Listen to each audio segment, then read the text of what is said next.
Tapi ada hadis yang menyatakan ketika belum tidur tidak disebut tahajud. Itu tidak perlu diperbincangkan. Yang penting di malam hari Anda tetap melakukan sholat. Dan itu pahalanya adalah sama qiyamul lail.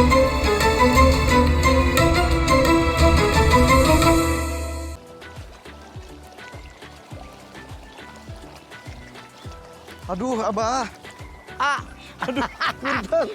Telat. Punten pisan telat, Kenapa atuh? Makan ikan dulu aduh. Ini soalnya kalau suasana Garut itu meni enak gitu, sejuk. Oh, gitu. Ini ikan. Ya, Ikan. seru banget sih.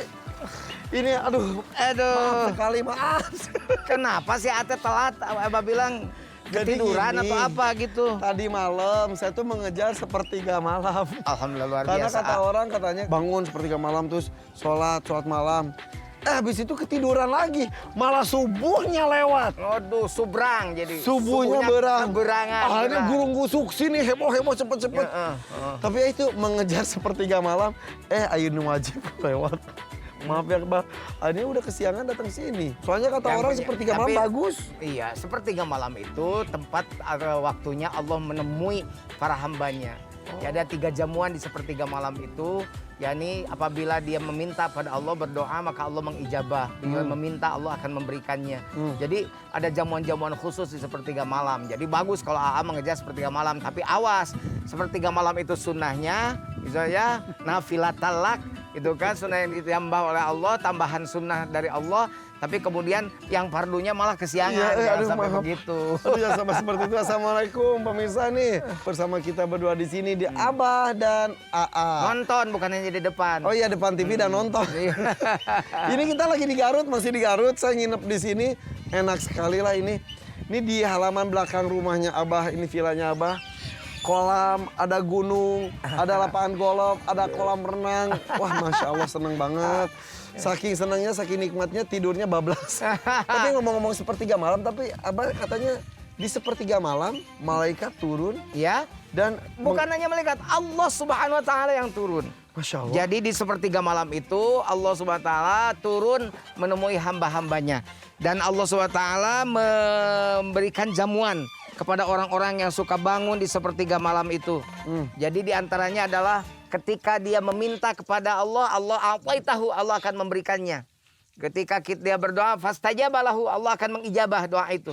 Ketika dia meminta ampunan, maka Allah fastaghfaralahu akan memberikan ampunan pada orang itu. Sepertiga malam itu jam berapa sampai jam berapa sih? Ya bagi aja, malam bagi 3, biasanya jam 2 ke sana lah gitu. Kan? Jam 2 ke sana. Ya, jam 2 di saat orang lain sedang tertidur lelap. Makanya ada 4 golongan orang-orang yang dianjurkan Rasulullah, ada 4.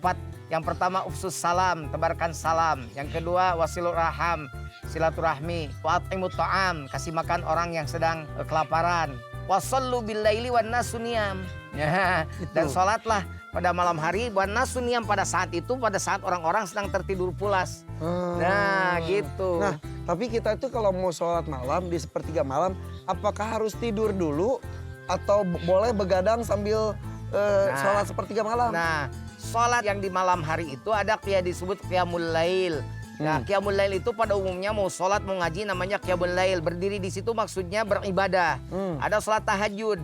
Nah, dalam sholat tahajud ada perbedaan pendapat. Ada yang menganjurkan tidur dulu karena berdasarkan satu riwayat Rasul tidur kemudian bangun dan sholat.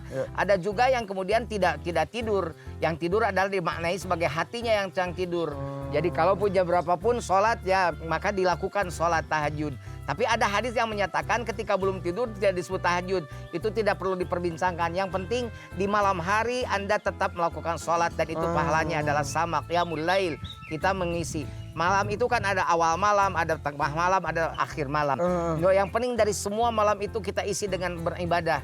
Karena sholat malam itu penting. Nah, kalau ketakutan misalnya takut kesiangan, maka lebih baik dilakukan sholat sebelum tidur saja. Satu saat Rasul bertanya kepada Sayyidina Abu Bakar, kapan kamu melakukan sholat witir? Sholat witir aku lakukan sebelum tidur. Kalau Sayyidina Umar nanya, kapan kamu sholat witir? Aku lakukan setelah sholat malam.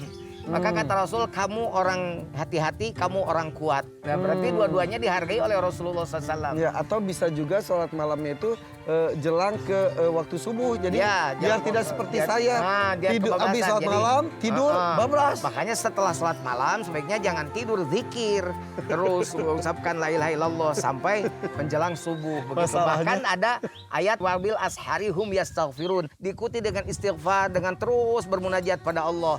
Tapi kenapa ya ini mata tuh ya kalau dibawa baca Al-Quran sama zikir berat banget. Ya Allah itu mah setan emangnya. Ya, setan bukan begitu. Kalau mau ngaji, senang setan ngasih paku di pantatnya. Oh, gelisah. Kalau mau sholat, kata setan, tidur-tidur. Jangan bangun tidur-tidur gitu kan. Kalau mau puasa, lapar, ujuk-ujuk. Padahal iya, seperti kita biasa menahan lapar. Tapi waktu puasa, jam 8 sudah kerebek-kerebek. Iya, padahal gitu biasa juga nggak apa-apa. Nah, seperti itulah setan mengganggu kita. Ya gitu Allah kan. ngomong setannya kenapa ngadap ke kanan barusan. Begitu Aduh. ya, setan begitu ya. Jadi Allah menciptakan jin dan manusia gitu kan. Untuk beribadah. Untuk beribadah. Tapi ngomong-ngomong soal sholat malam tadi sepertiga malam berarti ini buat teman-teman yang bekerjanya mungkin di malam hari misal security sambil menjaga keamanan sempatkan untuk sholat malam. Ya. Karena itu keberkahan tersendiri Keberkahan ya. tersendiri. Di saat orang tidur Di saat orang tidur, Rasulullah billaili wan nasu niyam. Di saat orang lain sedang tertidur pulas, kita bangun malam dan kita menunaikan ibadah malam hari. Luar biasa. harus rutin atau pas ada perlunya aja. Kadang-kadang kan lagi pas lagi banyak masalah gitu baru sholat malam. Lagi enggak mah yaudah mending tidur. Ya, Rasulullah itu tidak pernah meninggalkan sholat malam selama hidupnya. Jadi bukan karena sholat malam itu bukan karena kita sedang ditimpa musibah, bukan karena kita sedang banyak masalah, gitu kan? Tapi ketika banyak nikmat harus lebih bersyukur dengan banyak sholat malam malah. Udah mudah-mudahan nih petua dari Abah, kita dalam kondisi senang ataupun susah ibadah jangan dilupakan. Iya. Sholat malam ya tidak Bila sampai di malam kamu tak bisa tidur, ambil wudhu lalu tunaikan sholat, memohon pada Allah yang Maha Kuasa, insya Allah hidup kita jadi berkah. Amin insyaallah. Para pemuda yang susah cari kerja, ibu-ibu yang punya anak 5, para pegawai yang di PHK, ayo kau lakukan itu. Nah gitu. Judul lagunya apa itu? Itu sholat malam Charlie Van Houten. Van Houten. Wah, Charlie ngeluarin lagu gitu seperti itu. Iya. Wah hebat Charlie. Ya udah. Kalau gitu mudah-mudahan semangat sholat malam bisa mulai ditanamkan dalam diri kita ya. Wa minal laili fatahajjad bihi nafilatan lak asa ayyab'atsaka rabbuka maqaman mahmuda.